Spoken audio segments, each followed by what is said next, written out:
Hello guys, again I'm back with one more baby food recipe అనమాట.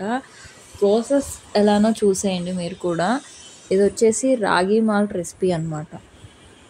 బయట అయితే యాక్చువల్గా పౌడర్ దొరుకుతుంది కదా, మనం ఇంట్లోనే ఎలా ప్రిపేర్ చేసుకోవాలో చూద్దాము.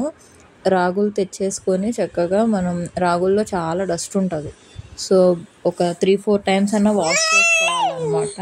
అలా వాష్ చేసుకొని ఒక ఓవర్ నైట్ సోక్ చేసుకోవాలి, వాటర్లో సోక్ చేసుకొని పక్కన పెట్టుకోవాలి. అలా వాటర్లో నానబెట్టిన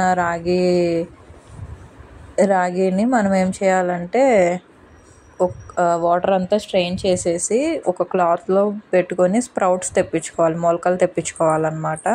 అలా మొలకలు తెప్పించుకోవాలి అంటే అట్లీస్ట్ మనకి 1.5 డే అన్నా పడుతుంది.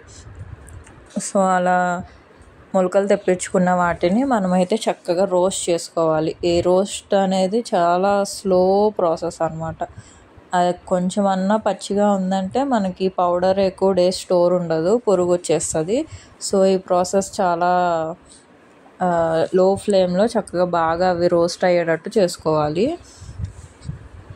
నెక్స్ట్ వచ్చేసి ఆ పౌడర్ రోస్ట్ చేసుకున్న వాటిని మనం పౌడర్ చేసుకోవాలి మిక్సీలో. పౌడర్ని చక్కగా స్టోర్ చేసుకోవచ్చు అనమాట. అట్లీస్ట్ 3 months అన్నా ఉంటుంది.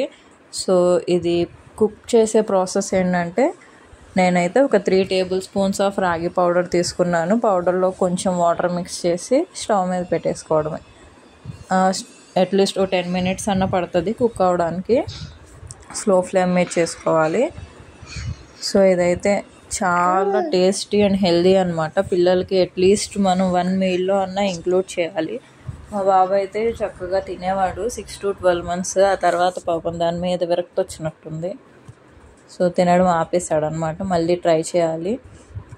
సో మీ బేబీస్కి కూడా మీరు చక్కగా ఈ ఫుడ్ని తినిపించండి, చాలా హెల్దీ ఫుడ్ అనమాట. ఇలాంటి మరిన్ని రెసిపీస్ కోసం please like, share, follow and subscribe.